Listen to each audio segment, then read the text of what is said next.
Good morning, everybody. Thanks so much for joining me here on Wave Now. I'm Myra Ansari. We are going live to a press conference with Mayor Craig Greenberg and several other folks. They're going to be announcing the details of the new rental registry program.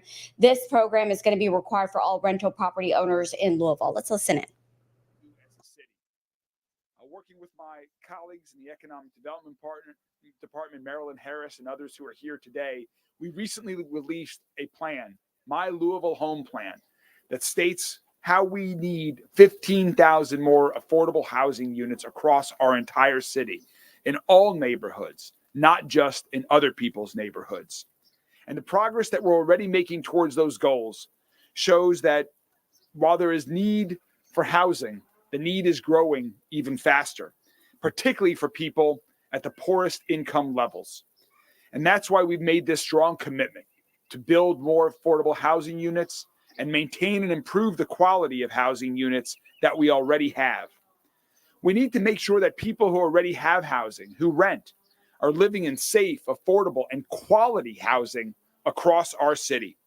And so today, we're marking the implementation of a new program designed to serve renters through the Department of Codes and Regulations, the Rental Registry Program.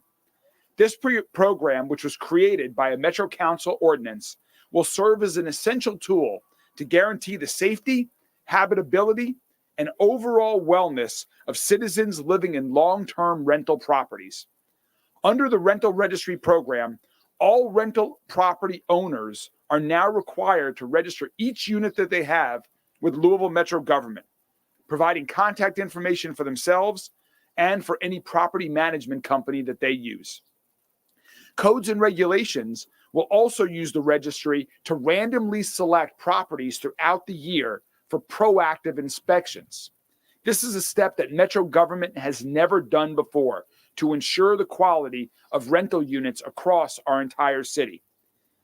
This will allow us to help identify problems early and help tenants who might be afraid of retribution from their landlords if they report an issue for whom they're renting. Since the rental registry ordinance passed in December of 2022, the Departments of Codes and Regulations team has been working hard to get ready for the implementation of this new process. And that includes building out the online registry system and hiring more code enforcement officers to handle these new proactive inspections. I want to thank everyone on Metro Council for their work on this ordinance and for funding to hire these new code inspection officers that are needed to implement the program. And in particular, I want to thank the primary sponsor of this legislation, Councilman Rick Blackwell, who's here with us today, and along with the co-sponsors Ja'Cory Arthur and Donna Purvis, helped lead the effort to implement this rental registry program. Thank you so much, Councilman Blackwell. We'll hear from you more in a moment, but I just want to say thank you for your leadership on this and so many other things as Budget Committee Chair and so much more that you do for our city. We're here today at the Woods Mill Apartments in Newburgh. This complex has been a great example of property owners working with code enforcement officers to ensure that quality living conditions for their tenants are met. So thank you to the owners and maintenance managers at Woods Mill Apartments for being proactive by responding quickly to tenants, resolving property maintenance issues quickly, and by registering your property in the rental registry. I urge all rental property owners to follow their example, to be proactive and register your rental units. So right now I want to call up Richard Price. Richard is our relatively new director of the Department of Codes and Regulations. He started his role in late January, and he's hit the ground running, dealing with implementing the rental registry and so many other areas where we're looking to enhance the quality of codes and regulations,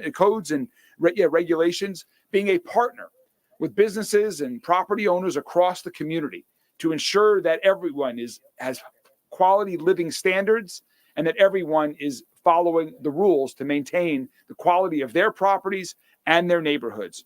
So to share some more information about the rental registry, our Director of Codes and Regulations, Richard Price. Richard.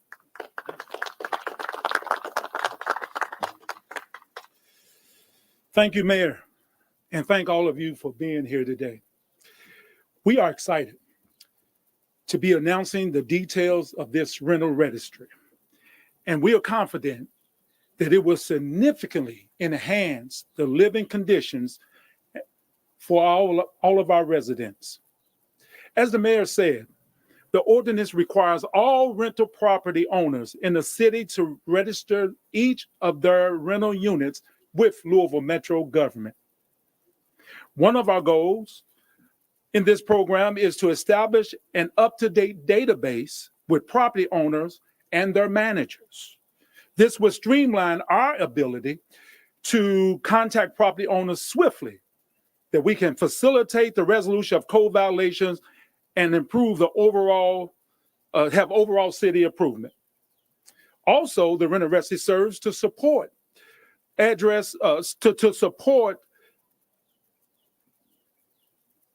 support us in conducting our random inspections to identify and address code violations. This proactive approach helps mitigate potential issues before they escalate. Property owners previously registered under the old program must re-register within 30 days of receiving their notice. Notices have already begun being issued, and we are seeing many property owners register their properties. Those not previously registered have until June the 1st to complete their registration. Failure to register will result in a notice of violation and inspections of all rental properties owned by the individual property owner. We have made registration accessible, allowing property owners to register either online or they can come in person to our office. There is a non-refundable registration fee that accompanies each separate property, and the amount is determined by zoning classification. These fees range from $25 to $200. Registrations and fees will be renewed and paid annually.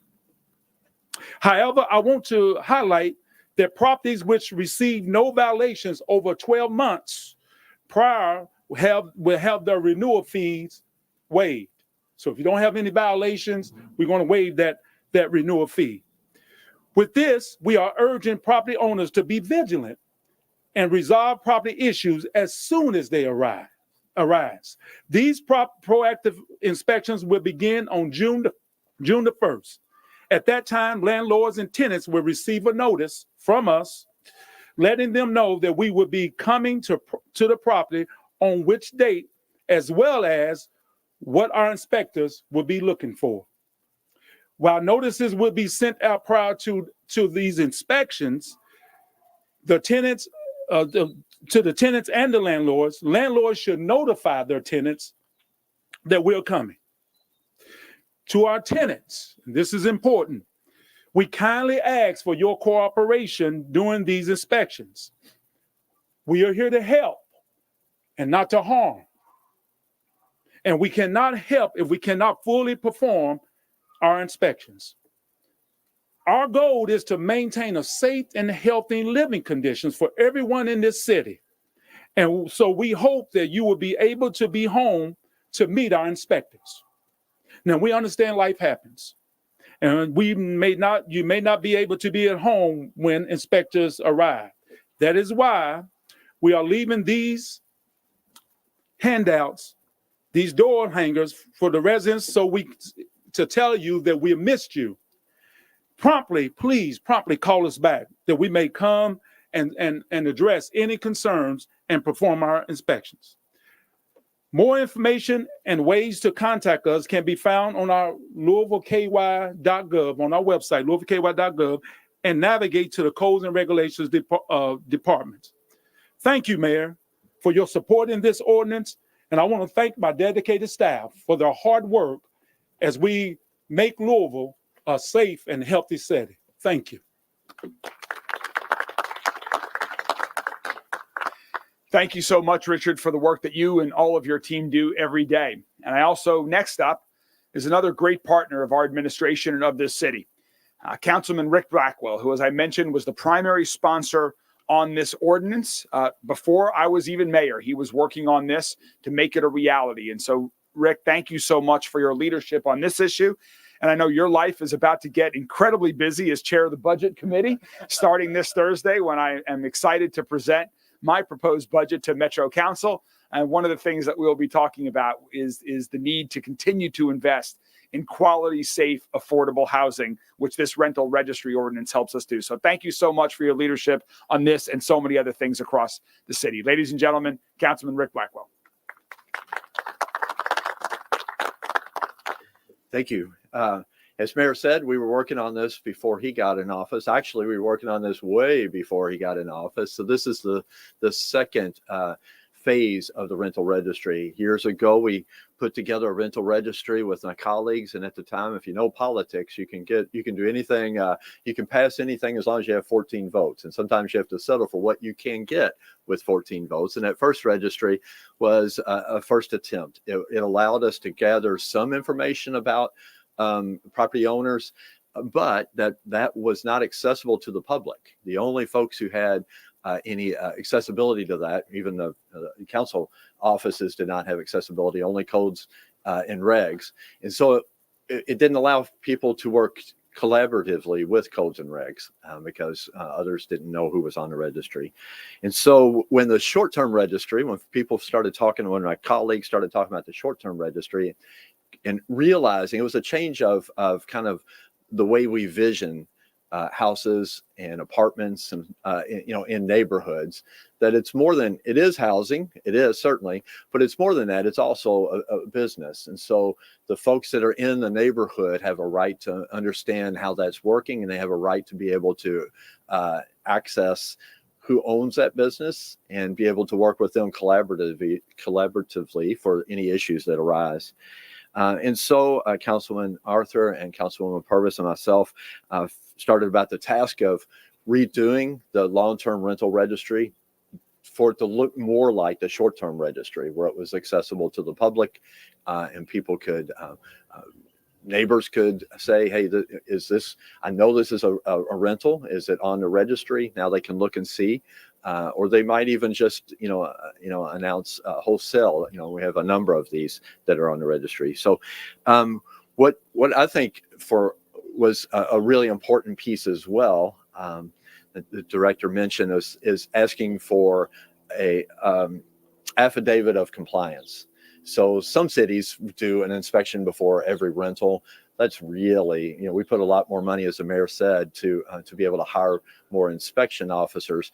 But to do that, come out and inspect every time there is a vacancy that's really maybe overkill, I think.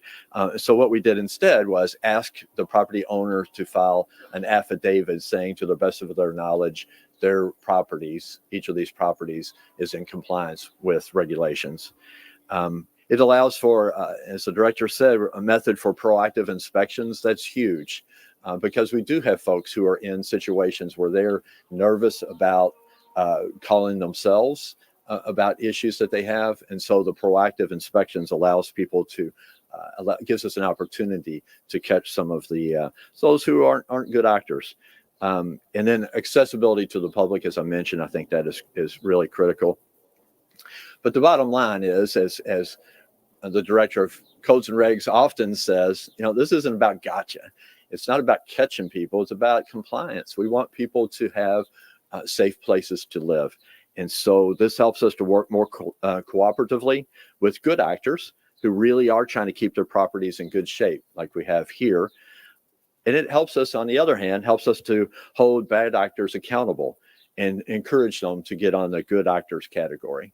So I'm excited about today. I'm excited about the future going forward. I want to thank thank you all for being here, and thank the mayor and thank the director for all the work, tons of work to move the old information over, and they've done it just in a stellar way.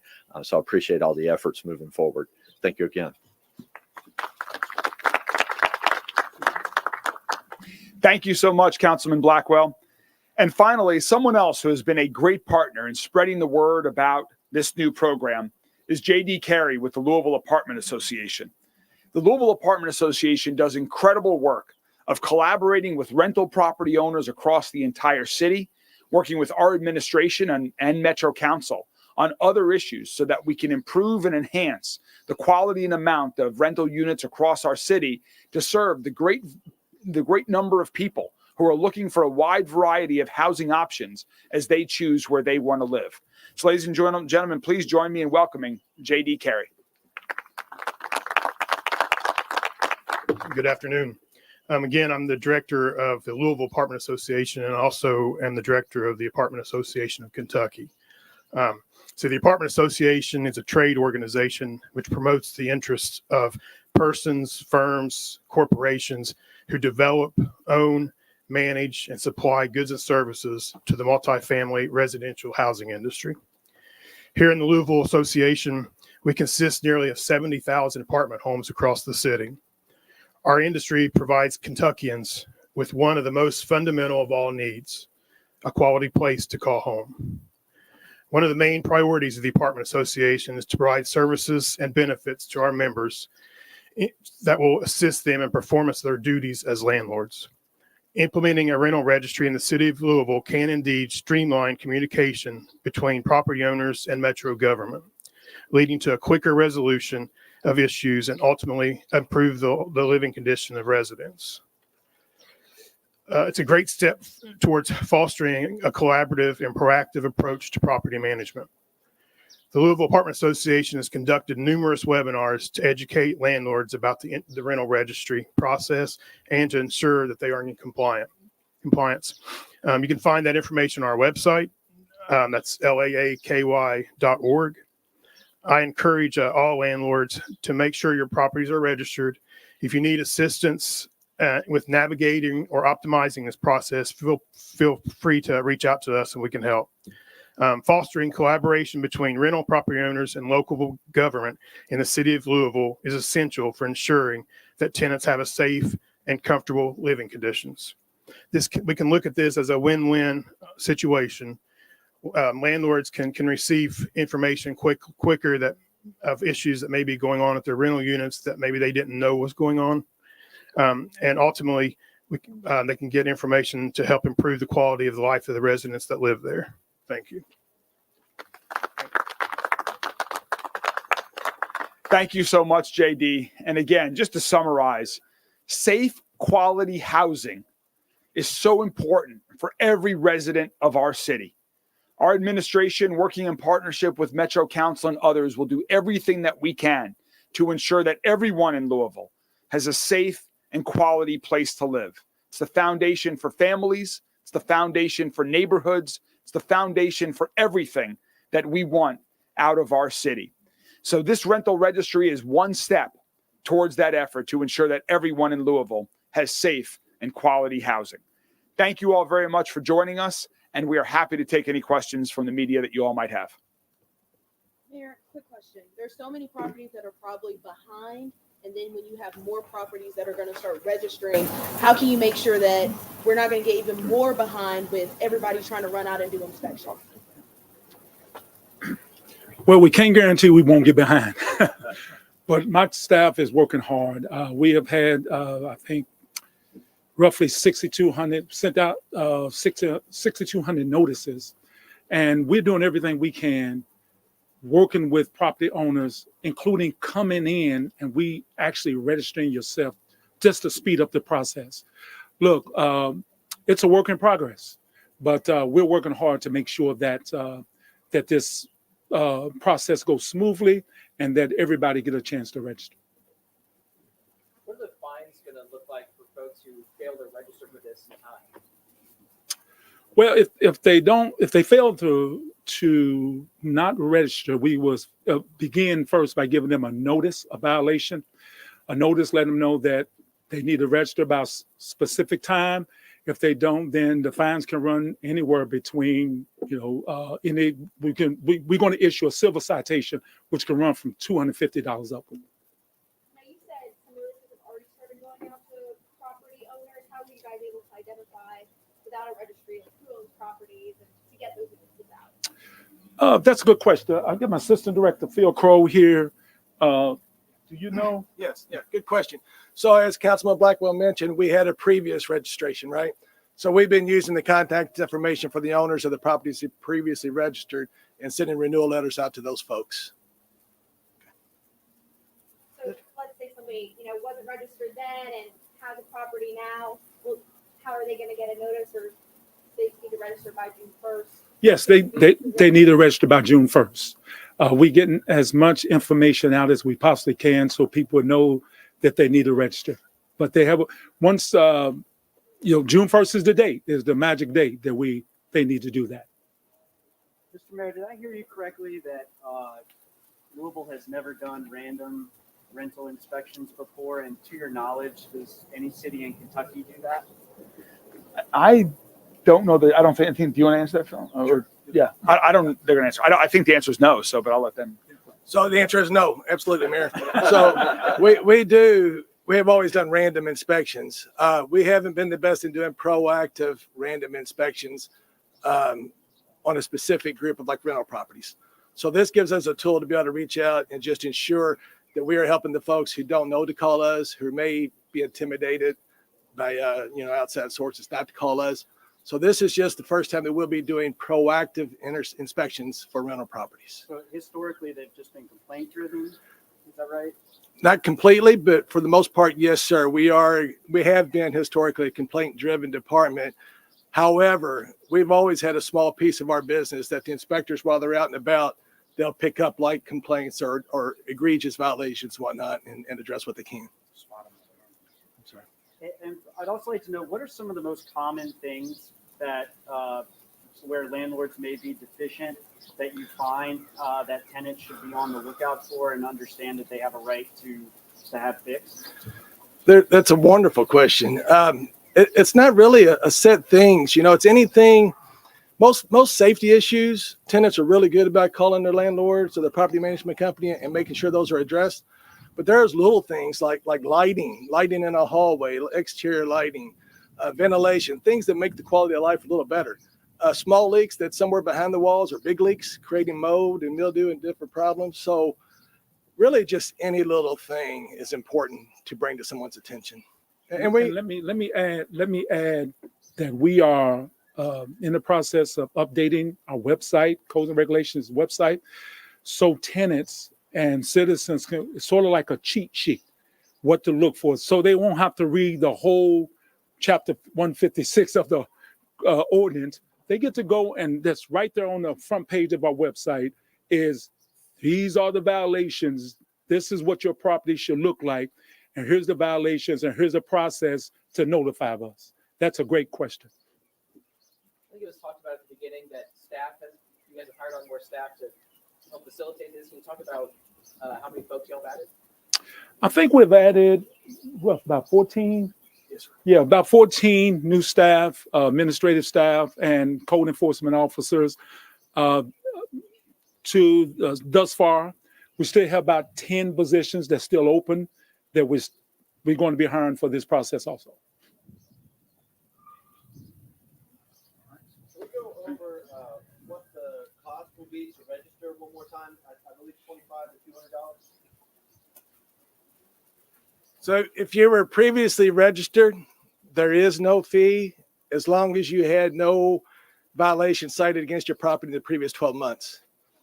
If you're a new registrant, it would be anywhere from $50 to $250, depending on your zoning classification. And that, again, is identified on our website or in the ordinance. I think it's a great program, and I do think it's fair, yes. You mentioned there used to be a previous registration for something like this already. So how long did that run for? Like, when did that end, or did that end? Was it new, correct? Or it is new. I want to say 2017. Sound right, Councilman? When we Initiated the first one. Yeah, it's been a few years. Yeah, maybe. Well, there was it. Yeah, so it's been a couple of years. it's been a few years since you've had a registry? No, man, we've had the registry. So we continue. It's continuing, and then all those registrations are being converted over to the new registry.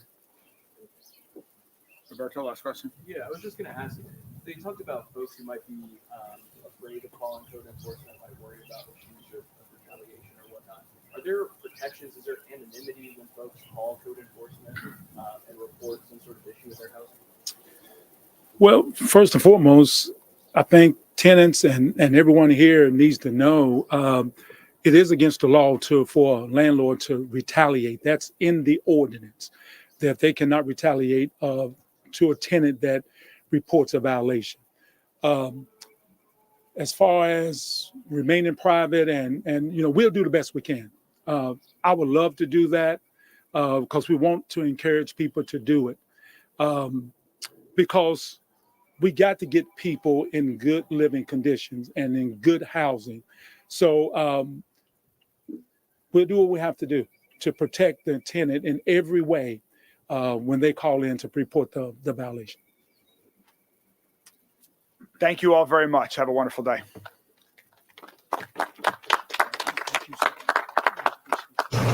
Hey folks, thanks for staying with me on this stream. Wave News reporter Marissa Burke is going to be following up on this story. She's going to have more for us coming up later here on Wave News at 5 and 6. I'm Myra Ansari. Hope you're having a great day. I'll see you on Wave News at 3 o'clock today.